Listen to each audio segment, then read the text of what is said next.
Good evening, everyone. I'm Riley King, and welcome to Good Evening, New Hampshire. It is 6:38 right now, getting on air a little late, but that is okay. Sorry about getting on air a little late. We have a lot of stuff we're going to talk about tonight on Good Evening, New Hampshire, so let's begin. First up, new website offers resources for those battling addiction in New Hampshire. Let's take a listen to the video from WMUR News 9, Ray Brewer.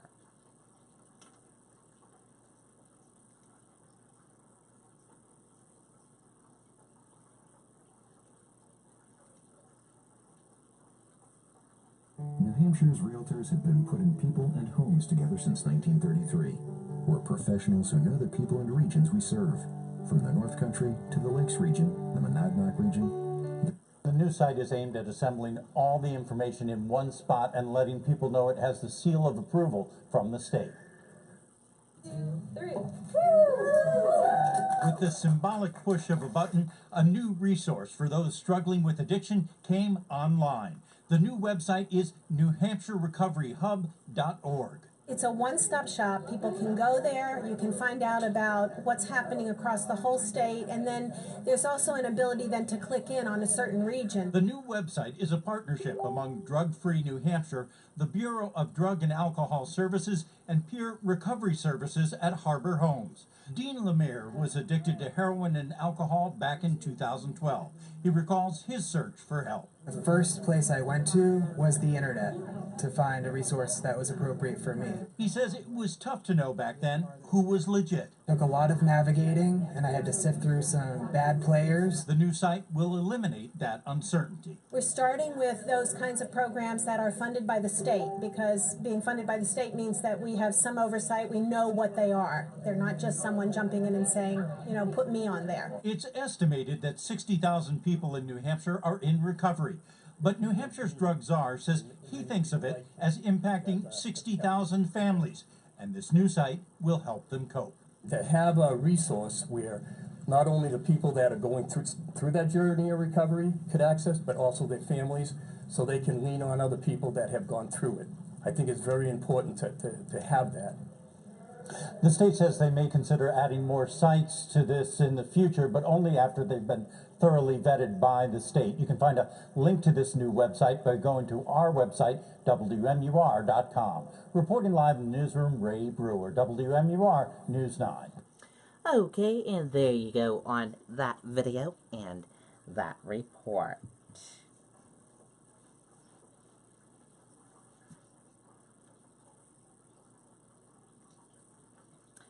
Exhausting investigation reveals little evidence of possible voter fraud in New Hampshire. Let's take a listen to the video from WMUR News 9, Adam Sexton. It's time to upgrade at Nissan's Tech for All sales event. Get 0% financing on every model, including Rogue with Pro Pilot Assist. Hurry, event ends soon. Now's the time to save with exclusive offers like this. I'm Adam Sexton in Concord, where the Secretary of State and the Attorney General's office have just delivered some major findings to the state's Ballot Law Commission concerning allegations of voter fraud here in New Hampshire. This was an exhaustive investigation, one the Secretary of State says really hasn't occurred anywhere else in the country. They took a look at the complete voting list for the last few elections, in particular, obviously focused on 2016, as that election came in for some criticism from President Donald Trump. Get a load of this. So they had 86,000 sworn affidavits of domicile. These are the people who show up to the polls, don't have an ID, and yet they want to swear that they are who they say they are, and they are domiciled in New Hampshire. 86,000 of those sworn affidavits between May 2016 and December 2016, so this takes into account our primary, state primary voting and general election voting. Only 66 of those 86,000 have they been able to determine are unconfirmed. That is, they can't track these people down. They can't confirm whether or not they are domiciled in New Hampshire. Again, 66 out of 86,000. Additional findings regarding the voter cross-check program that's been a subject of much debate here at the State House. New Hampshire had 94,000 matched pairs. These are people essentially with the same names, same dates of birth, registered to vote in 2 different states. Obviously not in and of itself an indicator of voter fraud, but the potential is there. They're looking into this further. They've narrowed down that 94,000 figure down to just 142 people here in New Hampshire. They want to look at for further review. 51 of those 142 have been sent to the Attorney General's office for further investigation. But the big takeaway here is that it is a tiny fraction on both the sworn affidavits, again, just 66 out of 86,000 in the 2016 election, and then in the voter cross-check program, just 51 of those out of 94,000 are being investigated right now. Of course, much more on this story coming up tonight at 5 and 6. For now, Adam Sexton in Concord, WMUR News 9. Okay, and there you go on that video and that report.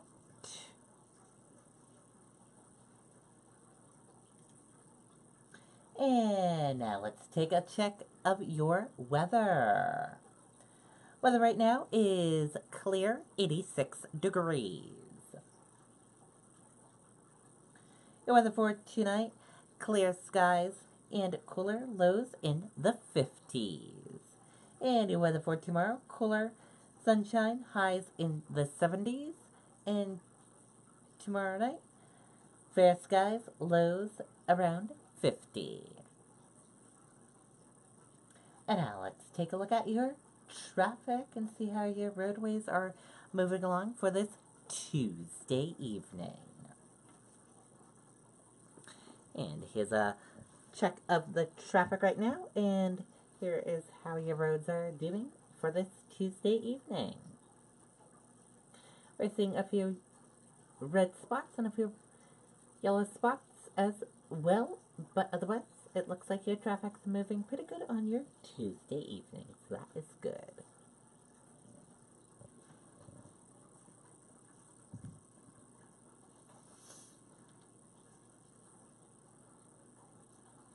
Now let's take a check of your sports. In sports tonight, Fisher Cats win 5-2. Let's take a listen to the video from WMUR News 9, Jason King. It's time to upgrade at Nissan's Tech for All sales event. Get 0% financing on every model, including Rogue with ProPilot Assist. Hurry, event ends soon. Now's the time to save with exclusive offers like this.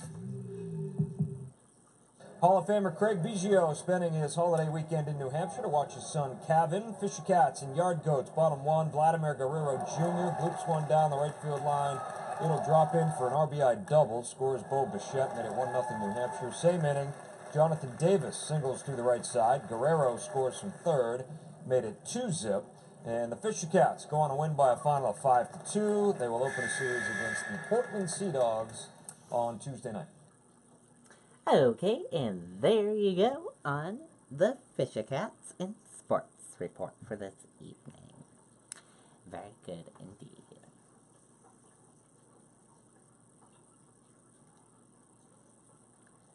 And let's take a look at some events happening tonight in New Hampshire. Only a number, a story, and this, the Holocaust. Film presented by Steve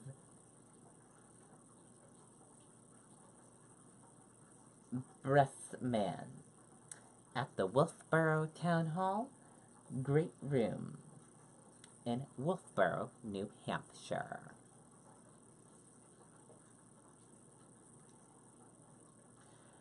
Open mic at 7 p.m. at Patrick's Pub. Mac Morin and Wendy Mackless concert at 7 p.m. Nelson Town Hall in Nelson, New Hampshire.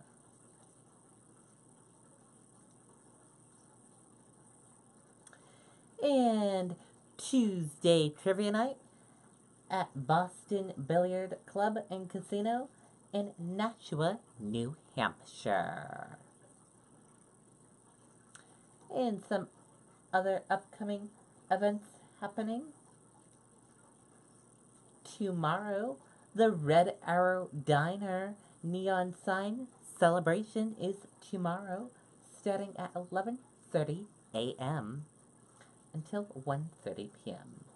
Join us for lunch in the grand unveiling of the Red Arrow Diner's refurbish iconic neon sign from 11:30 to 1:30. Starting at 11:30, the Red Arrow Diner grill will be set up outside and open for business for hot dogs and hamburgers.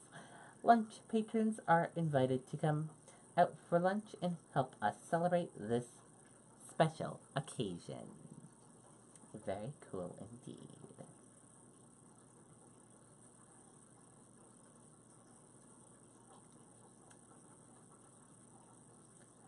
And another event that will be happening on Friday, June 1st. Celebrate National Donut Day on June 1st at Dunkin' Donuts. National Donut Day. I love donuts. I'll be getting a donut that day. Also, on Friday, June 1st, the WMUR Blood Drive, Manchester, Portsmouth, and Meredith.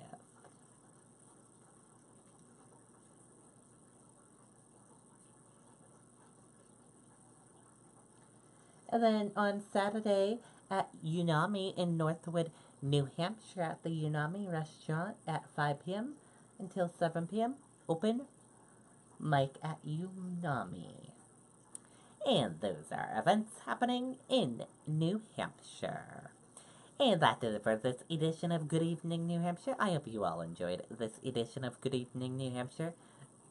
And I'll see you back here tomorrow night for another edition of Good Evening New Hampshire. And I'll see you in the morning for Good Morning New Hampshire. Good night, everyone. Have a wonderful night. Bye.